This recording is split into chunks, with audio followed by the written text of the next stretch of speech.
When I was filmed in this spot 4 years ago, there was hardly a drop of water in the river and we were feeling pretty hopeless. Is it ever going to rain again? Are things ever going to get better? Is our community going to get back to what it once was? And it is absolutely devastating to see this occur. Now the river is the complete opposite. It's in the second largest flood since records began out here in Menindee. So there is just a massive amount of water around. I mean, there's a riverbank over there somewhere. We're just not exactly sure where it is. And if you tried going there, who knows how deep it'd be to actually get to the river at the moment.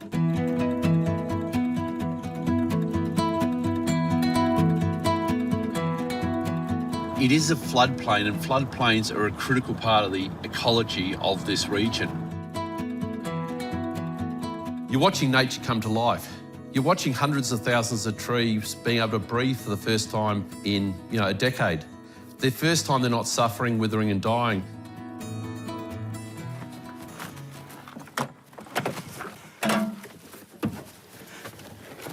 There is a downside as well. People's properties have been inundated and houses lost, which is challenging, and especially for those people. It's absolutely heartbreaking for them. As soon as I got word that flooding was occurring in Menindee, I was calling up locals asking, what can I do to help? So that involved joining the Rural Fire Service. I mean, I'm a station girl, so I've never been afraid to get my boots muddy. But I can also feel like I'm giving back.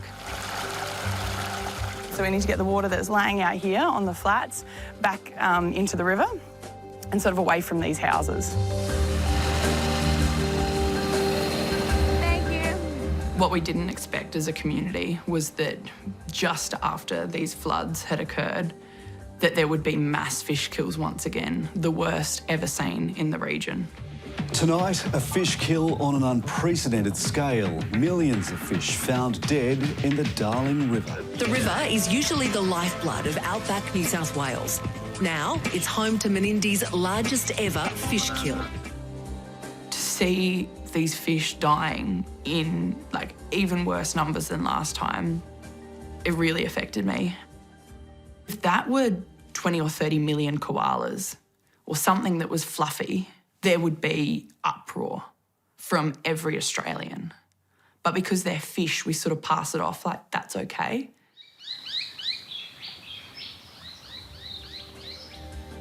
The river's just in strife and it's crying out. It's not in a good way. I suppose it sort of got me wondering where I could have the most impact and whether that involved a move to somewhere like Canberra. As soon as I met Kate and started talking to her, I knew that she was someone who was going to go places.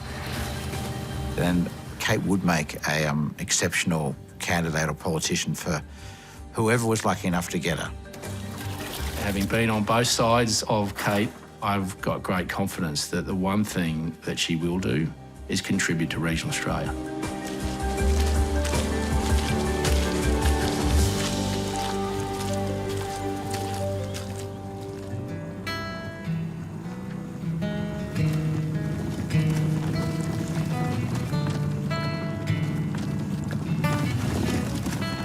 I was born and brought up at Tulano Station, which is in Western New South Wales along the lower Darling River between Broken Hill and Mildura. It's a 500,000 acre sheep property that runs merinos and goats. The Darling bark has always played a massive role in my life, and I think that's why I do feel really protective of it, sort of this driving force within me. She was always quite the tomboy, didn't even want to know what a dress was, and if I tried to put a hair tie in her hair, and she would just rip it out straight away. My old man and I, we've always butted heads. We were really close when I was growing up. Kate is wildly feisty. That's the way she was brought up. To be independent, to use your abilities and to think outside the box. When I was 12 years old, I got offered to do a modelling course. I'd never even thought about being a model. I'm quite excited, a little bit nervous, and yeah, just looking forward to it. So I absolutely loved doing modelling, but after a while I started getting some doubts about it because of the way that other people were looking at me and just calling me, you know, the model, and that's not just what I wanted to be. I wanted people to think of me of not just looking pretty behind a camera, but, you know, really having a voice and doing things with that voice.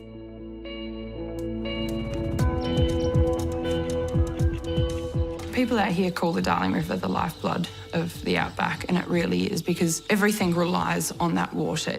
And when it floods, and particularly the Menindee Lakes when it floods, is the most incredible oasis. There's a porcupine there. There's a fox there. My people are there for 40, 60,000 years. Now you can't even get a bark canoe up there. You know, it's just finished. What I know about the river, I try and hand on to Kate so that if I'm not around, she can speak like the white fellas talk, but also speak mine and explain both cultures together. So I got the shock of my life in 2015 when, for the first time in my life, the Darling ran dry. I was riding the motorbike down it and you didn't even have to worry about getting bogged. It was completely bone dry. I had no words, and I still can't put it into words what I saw, because it shouldn't run dry like that. In 2014-15, the Menindee Lakes were drained by the Murray-Darling Basin Authority and the New South Wales Government. That changed the game forever. That left us with a dry river for 8.5 months. I guess that was a pivotal moment in her life. I honestly think it switched something inside of me, and it made me want to fight and work for change, but I didn't have the skills for it yet. And so I actually, by chance, got involved with Australian Conservation Foundation, and they offered the River Fellowship, which was a course that trained people how to become ambassadors for the river. There's over 100 kilometres of creeks. The course brought together about 20, 25 people from around the basin, and that included farmers, fishermen, irrigators, environmentalists, and we sort of tried to work out a way that we could best help fix the river. As we do so, there'll be times that we delve into the science and we delve into the politics and we delve into really specific little places. But I want you to also remember to think up to that big story. Ignore the camera, so you don't look at the camera. Oh, okay, so I can look there. Second is whenever she... Our first retreat revolved a lot around media, and that was something that I was not very good at all. Before the course, I couldn't even speak to a camera. I jumbled my words. I was the most nervous wreck you've ever seen. Do we need to do that one again? Yep, we'll start from the top. Okay. Yeah. So I just look at you the whole day. Okay. Over the course of the program, I really saw Kate come out of her shell. My name's Kate McBride and I'm from Toronto Station. And I just thought I better hold on to my seat because I don't know where this girl is going, but she's going to go places and she has a real power in her. Kate McBride here from Toronto Station. Today I'm in Wilcannia, just passing through, and I just thought I'd show you this, the mighty Darling River, or what used to be the mighty Darling River. We've been trying unsuccessfully for years to try and get the message out to Australians. This is your heartland, this is your food supply, this is your future. Please help us. It was through social media that we actually started to see some photos of huge amounts of fish dead in the Darling. So my father and I jumped in the car and met up with our mate Dick Arnold. And all of a sudden, the river was just blanketed. It was due to huge amounts of blue-green algae. And what happens with blue-green algae is that when it dies, it actually sucks all the oxygen out of the water. I don't think there's a way to put it into words, seeing millions of dead fish on the river that you've called your home. That was honestly one of the hardest days of my life. And then you were seeing what fish remained, gasping for air. These animals are suffering. Hi, my name is Dick Arnold. I'm here with Rob McBride with this really sad lady shot here. Very spontaneous idea to video ourselves. And look at these iconic fish of Australia being treated like this. Nothing was rehearsed. It was just, this is, a few expletives in there. This is hell on earth. This should not happen. This is a bloody disgrace. This is a man-made disaster. Look at these animals. Makes me feel like crying again. I videoed them and we put it straight up on our Facebook page, and in 4 hours we got over 1 million views. The world changed overnight. We were on our phones 24/7. People were ringing us up from all around the world. It was politicians, it was radios, TV. Then the film crews started arriving. Okay, next camera. A Facebook video which has more than 2 million views lays the blame squarely on mismanagement of the river system. So this has got a huge amount of attention now. How do you feel about that? It's wonderful that the Australian public have finally, it's broken to the Australian public the reality of the situation.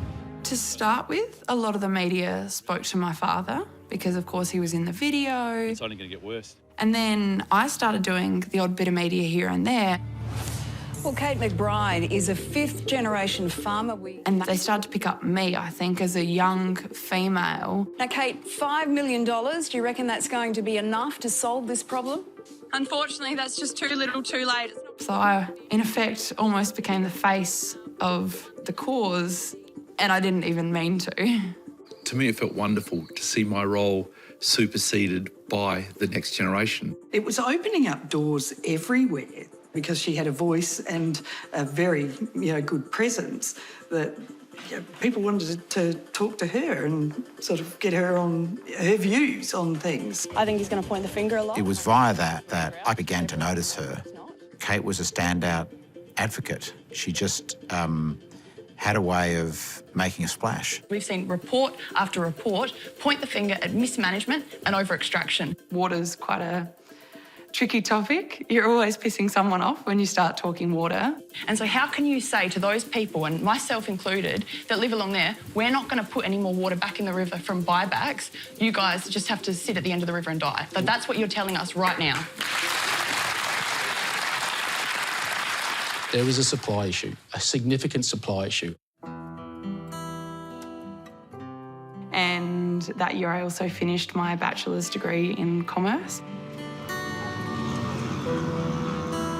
Just continued working on the station for a year or so. I loved that place. So much of who I was wrapped up in it. I thought it was my future. She knows, how this place runs, and she can tell whether things are going well and what perhaps, needs to be said. And she certainly makes sure that she, is heard. But unfortunately, sometimes there is a bit of a, butting of heads of the old way of doing things. How many more weeks do you reckon we've got before we lose school paddock? Guess we'll have to see today. Obviously. And that's the thing, that's our boundary, there's a biosecurity risk when that dries up because our stock can go anywhere. I'd have hoped that for the number of years that I'd put in, particularly during those tough drought years, that I might have had a little bit more say in what happened. There was a range of things that I wanted to change. And when it became clear that that wasn't what was intended for me, it was a challenging time. There's no future in this country. That's just filled with blue-green algae, and the animals should not be forced to drink that.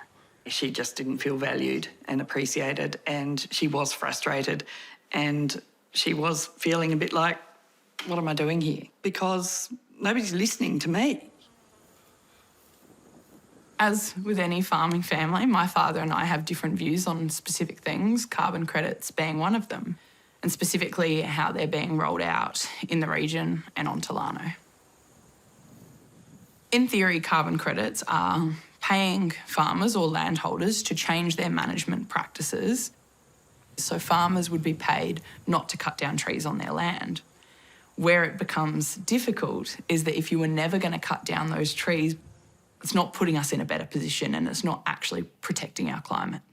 I sort of view them in some ways as permission to pollute for big business. I don't see it in that sphere. I see it as we do need to store carbon on this planet, and the good thing is the West Division is exceptionally well suited to store carbon in the form of trees.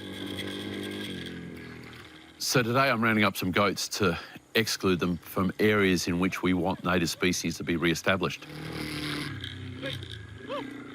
And while I'm not physically planting trees, it's reducing land degradation on properties like Tolano by hooved animals like introduced species like sheep and goats to allow the outback to regenerate with trees. This effectively means we're storing carbon. As these species grow from 2 to 4 metres and beyond, that is storing carbon. Success, health and happiness. Is the Darling River. Carbon credits definitely weren't the only thing that caused issues between my father and I. There are a few other issues. This actually looks like Murray River water. And all this started to make me wonder what the succession plan for Tolano was. No, not Grace, no, it's okay. We don't need to do a toast, Robert. When Robert would be ready to step back and hand it on to the next generation, and also who that would be, whether it was my brothers or myself. Again. What I would have been happy enough with was sitting down and just having the discussion of what the future was, and that wasn't happening. I've been blessed with 3 beautiful children, and all 3 are golden to me, and no special treatment to anybody. But in the last few years, I think I had my head down. I think the drought played a big issue in my life.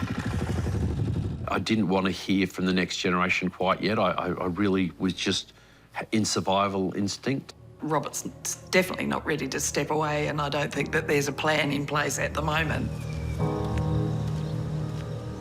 Sometimes the answer to, hey, what's the succession plan is, she'll be right, leave it with me.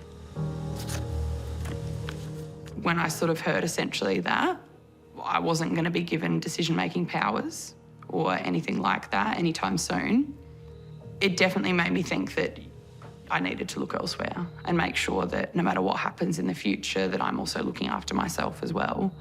Because you can't put years and years of your life into a place and get the she'll be right. Sadly, I think Kate and I have had somewhat of a falling out. I would say it's probably over a year now since Kate's come to Tolano. It breaks my heart. All parents want to spend time with their children. We're only on this planet, who knows for how long. At the moment, it's probably best described as a strained relationship. I never thought that I'd leave Tolano in the way that I did. There was some tears had, that's for sure. So much of my identity and who I was wrapped up in that place.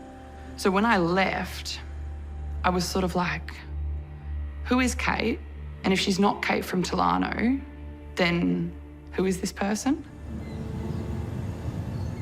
It was hard to see her step away and say that, that's it, I'm out of here.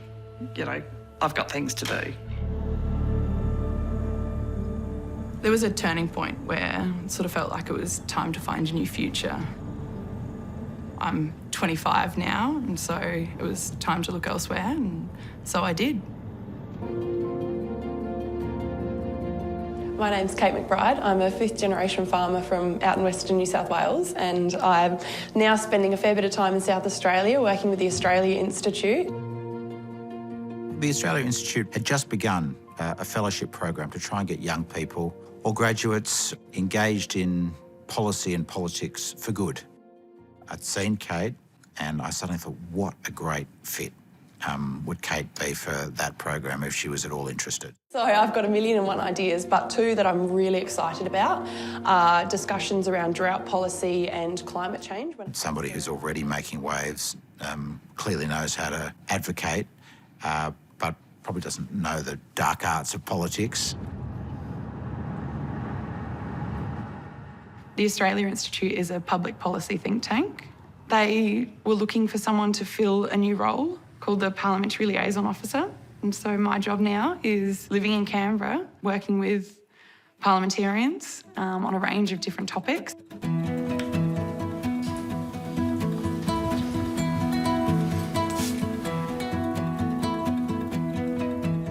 bit of a different look today, I suppose. Parliament's sitting though, so it's probably appropriate that I go and put something else on. So we're in a suit today.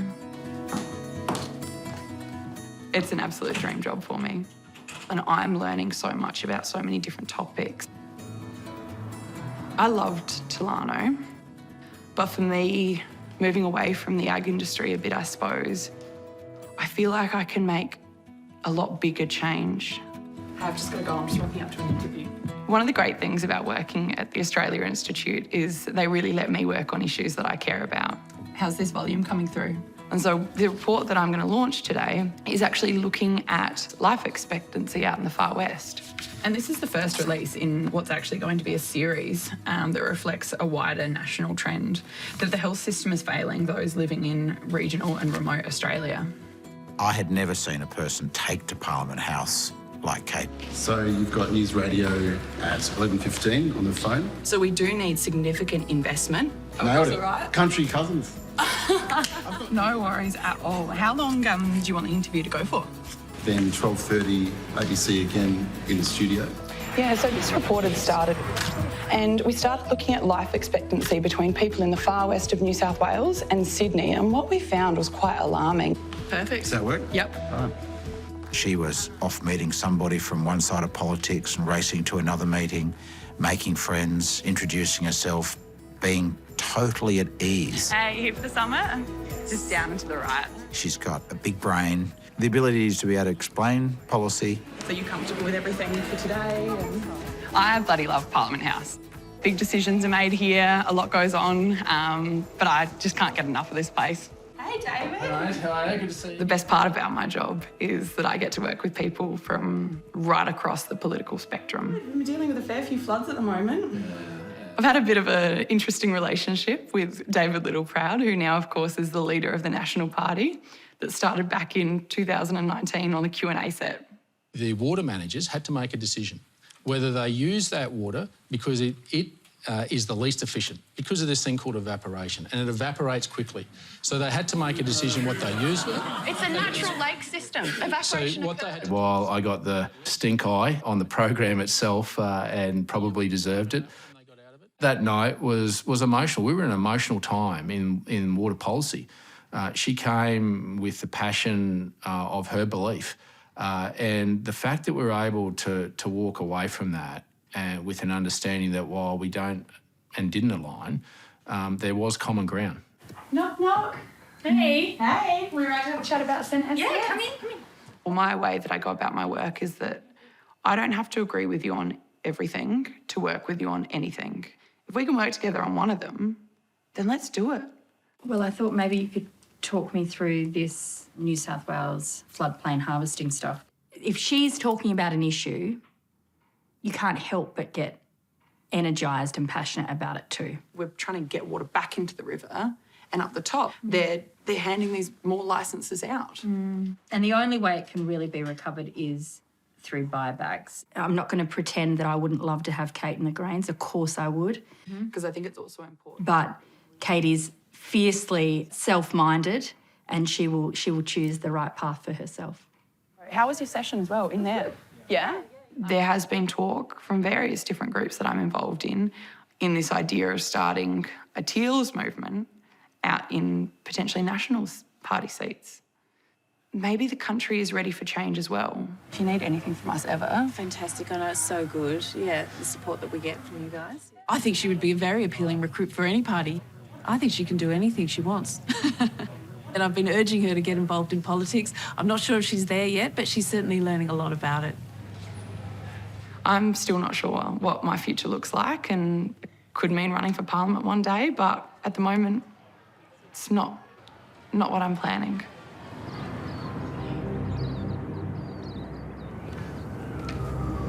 I think now it's working out where I can be most effective to make change. At the end of the day, all I want is representation for people out in the country. I want them to make sure that they feel like they have a voice in Canberra. And there's a lot of people these days that don't feel like they do.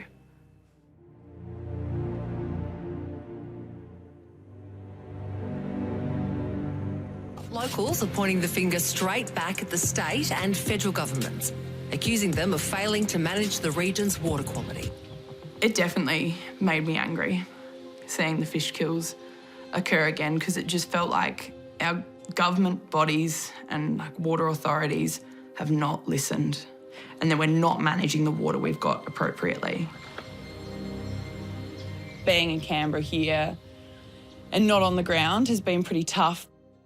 I've been trying to have an impact on the ground here in whatever capacity I can. What are you hearing from everyone back at home about this?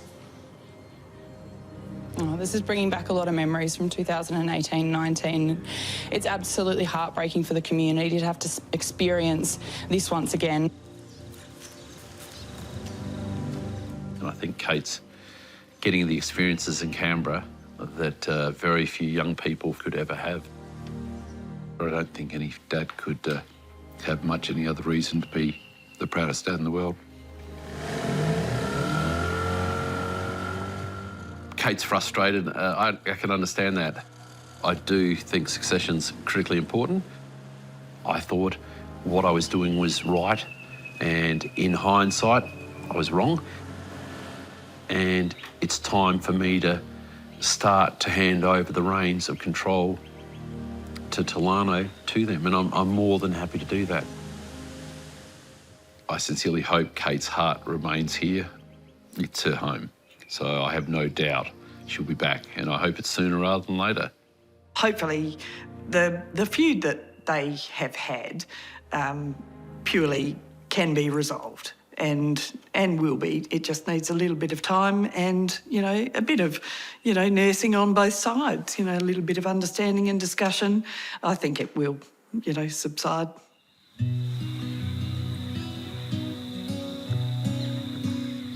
I'm currently sleeping out in my swag on the side of one of the Menindee lakes.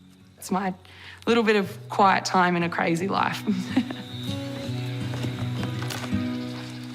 I don't think we could ever keep Kate from being out bush. Whatever job she does, she's going to need to be able to go back and forth.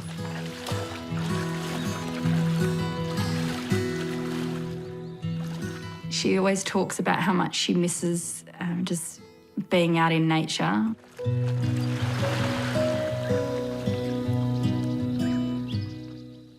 I think my old man now has seen where I was coming from in certain respects. But I honestly don't know if he is ready to totally step away from the station. But nonetheless, my journey has taken me elsewhere now. As the door at Talano is shut, other opportunities have come up. And so right now I don't have any plans on heading back to Talano anytime soon.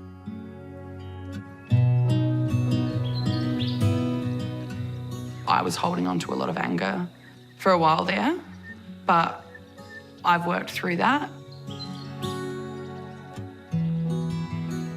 He's my father, and he always will be. And he's done a lot for me over the years. At the end of the day, we are there for each other. And if it wasn't for those challenging times, I wouldn't be here.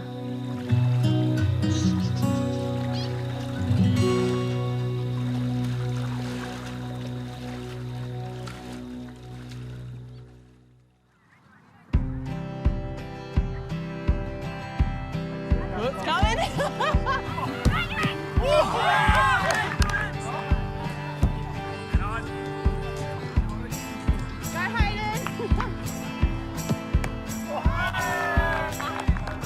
No pressure, no pressure. Oh.